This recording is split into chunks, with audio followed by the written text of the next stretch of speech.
Hello everyone, welcome back to Vine Street Storytime. My name is Miss Olivas and today we are going to be reading Cobweb Christmas, The Tradition of Tinsel, written by Shirley Climo, illustrated by Jane Manning. I hope you're excited for the winter holidays coming up.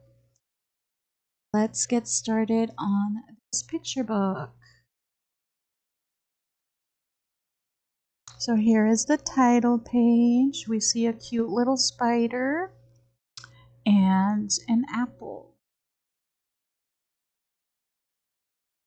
See some pine trees and a cabin.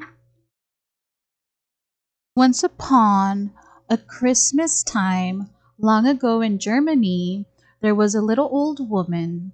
She was so little she had to stand on a stool to climb into bed, and so old she couldn't even count all the Christmases she'd seen. The children in the nearby village called her Tante, which means auntie in German.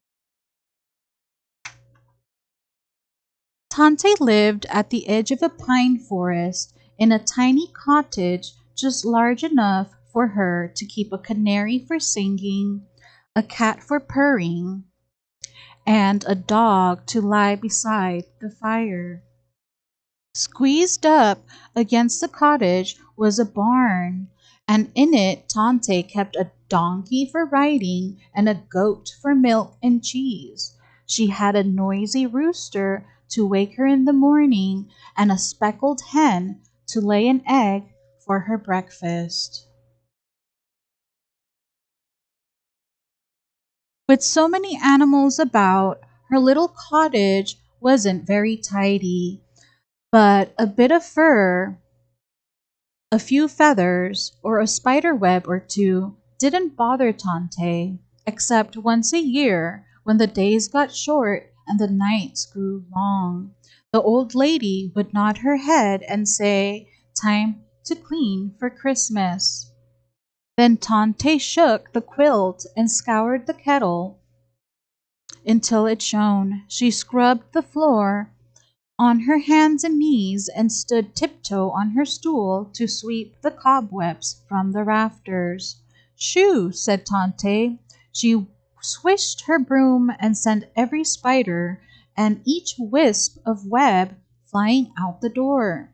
When she'd cleaned her home from corner to corner, the old woman nodded and said, "Time to fetch Christmas."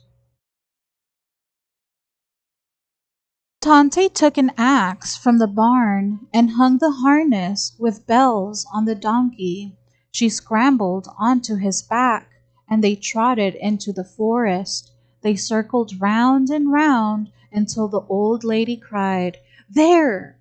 She pointed to a pine tree no bigger than she was.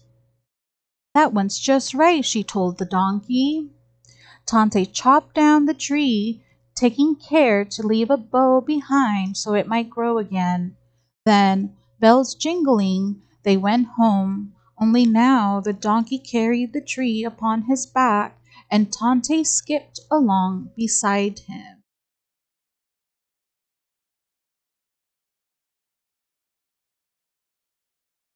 The tree fit perfectly in the tiny cottage. The old woman nodded and said, "Time to make Christmas." Tante made cookies for the tree. She baked gingerbread boys and girls. She rolled sugar cookies shaped like new moons and cut cinnamon cookie stars. She rubbed apples until they gleamed like glass to hang from the branches too. Next, she put a red ribbon on a bone for the dog and tied a sprig of catnip for the cat. Tante scattered corn for the chickens and seeds for the canary, and she heaped oats in a basket for the donkey and goat. Then the old woman nodded and said, "Time to share Christmas." Each year, Tante invited the village children to come and see her tree. Tante, they shouted. It's the most wonderful tree in the world. Tell me if it tastes as good as it looks, she said. After the children nibbled the apples and the cookies and ate every crumb of gingerbread, they hurried home to put their shoes by their door for Kris Kringle. He was the Christmas visitor who went from house to house tucking gifts into waiting shoes. Then Tante asked the animals to share Christmas. The dog, the cat, the canary, the hen, the rooster, and some small, shy, wild creatures crowded around the tree. The donkey and the goat peered in the doorway. Tante had something for everyone except the spiders, for they'd all been brushed away. But no one could give the little old lady what she wanted.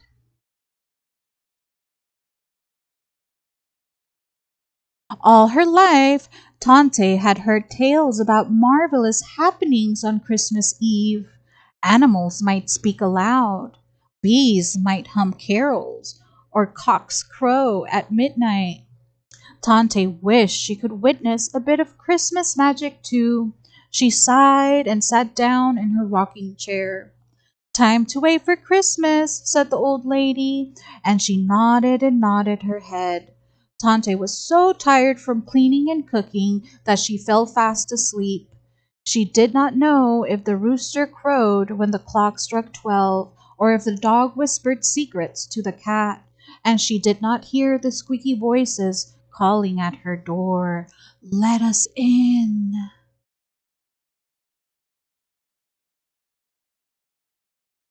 Someone else heard. Kris Kringle was passing the cottage on his way to take toys to the village children. He stopped to listen and saw hundreds of spiders on Tante's doorstep. We have never shared a Christmas, the biggest spider explained. Each year Tante sweeps us away. Please, Kris Kringle, would you let us see Tante's tree?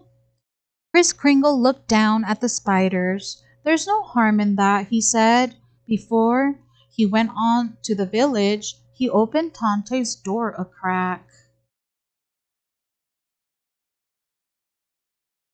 Huge spiders, tiny spiders, smooth spiders, hairy spiders, spotted spiders, striped spiders, brown and black and yellow spiders. And the palest kind of see-through spiders came, creeping, crawling, sneaking softly, scurrying, hurrying, quickly, lightly, zigging, zagging, weaving and wobbling into the old woman's cottage. The curious spiders crept closer and closer to Tante's tree. One, two, three skittered up the trunk, and all the other spiders followed. Silently, they ran up from branch to branch, back and forth, up and down the tree. Wherever the spiders went, they left a trail behind. Threads looped from limb to limb, and webs were woven everywhere. Now the busy little spiders had shared Christmas. They had seen and felt every twig on the tree, so they scuttled away.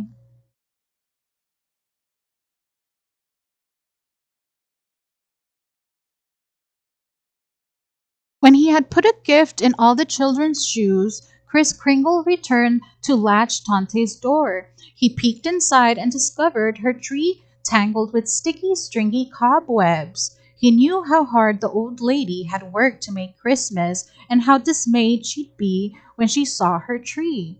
But he didn't blame the spiders for being curious. Instead, he decided to leave a special gift for Tante too.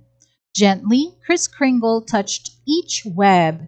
Beneath his finger, the slender strands gleamed like gold, and the dangling threads sparkled silver. Now Tante's Christmas tree was truly the most wonderful in the world.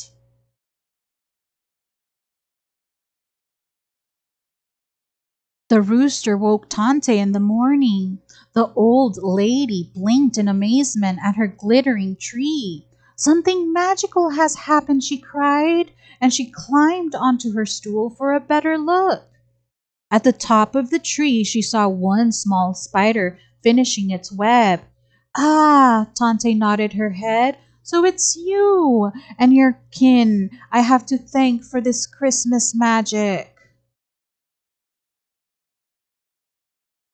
The little old lady understood that such wonders only happen once. Each Christmas thereafter, she did not clean so carefully, but left a few webs in the rafters so that the spiders might share Christmas too. And every year, after she'd hung the cookies and the apples on her tree, she would nod and say, "Time for Christmas magic." Then Tante would weave tinsel among the branches until her tree sparkled with strings of gold and silver, just as it did that magical cobweb Christmas. The end. Author's note. To this day, in parts of Germany, the very first ornament placed on the Christmas tree is a spider.